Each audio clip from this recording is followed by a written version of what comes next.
Hey guys, today we are going to talk about packing a rescue bag.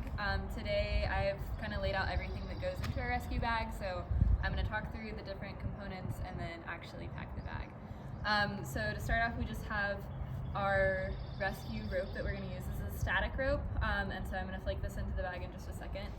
This is called a Rescue 8 with a steel carabiner on the top. Remember, we always want steel on steel because our cables are steel, and since that's going to be sitting there, I want to make sure that that's what material that is. This is called a JAG. It is a 5-to-1 haul system, so I'm going to use this to kind of pull my participant up.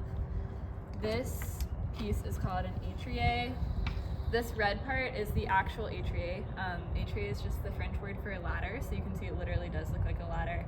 And then this is just some extra webbing. It's called a daisy chain on the top that we use to make it a little bit longer, with another steel carabiner.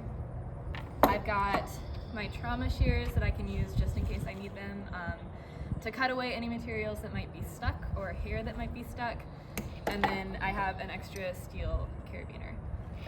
So to start, I'm gonna flake my rope into the bag. I'll talk about flaking the rope in just a second, but before I do that, I wanna make sure that I am closing my system. So I'm gonna tie a barrel knot in the end of my rope. So just throw that in there. And then that end is gonna go into my bag first.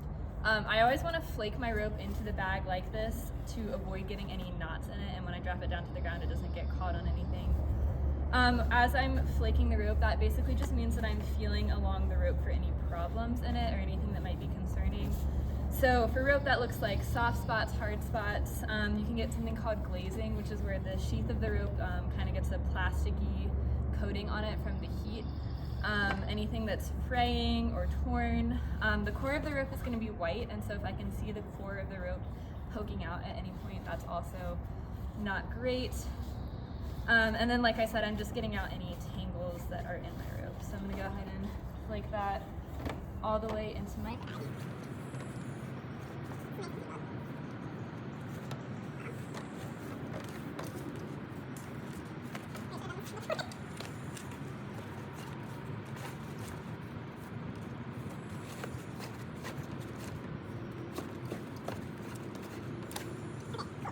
So now I have my other end of the rope, and on this end I'm going to tie a figure 8 on a bight. I'm going to make sure that when I tie it, it's nice and dressed. So I've got those 5 sets of parallel lines. My tail is about a fist length long. Everything's laying nice and flat, just like this. Cool. So on this end of the rope, I'm going to take my Rescue 8, remember that's what this is called in my carabiner, and this part of my rope, I'm going to make a bight right here with the tail hanging one side and the standing end on the other, and I'm going to pull it through the middle of my 8 all the way up and then back over my carabiner so that it's sitting nice and on top. I don't want it to be sitting in these arms, I want it to sit on top of the 8, like the bottom loop, just like that. Cool. So we've got this piece, and then the next thing that I'm going to do is clip my JAG into my figure 8 on a bight. This yellow end with the rope coming out of it is going to be the part that we're actually pulling on to haul my participant up.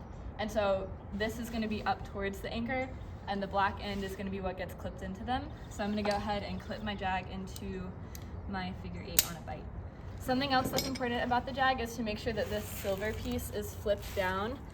If it's flipped up like this, whatever I pull is just going to get automatically pulled back out as soon as I stop putting pressure on the side. So flipped down, and that's good. And then for storage, I like to clip this end of the 8 kind of back into the Rescue 8, or this end of the JAG, sorry, back into the Rescue 8. And then all of this is just going to get packed into my bag, and I'm going to clip this steel carabiner onto one of the handles so I can easily access it. Awesome. So with these last 3 pieces, I'm just going to pack them into my bag on top of what I just did. So my atria is going to go in, and I'm going to do the same thing. I'm going to clip the carabiner onto the handle. I'm going to clip my extra carabiner onto the opposite handle of what I just did. And then with my trauma shears and carabiner, there's this plastic pocket on the front. I'm going to just stick these in here. that is how you pack a rescue bag.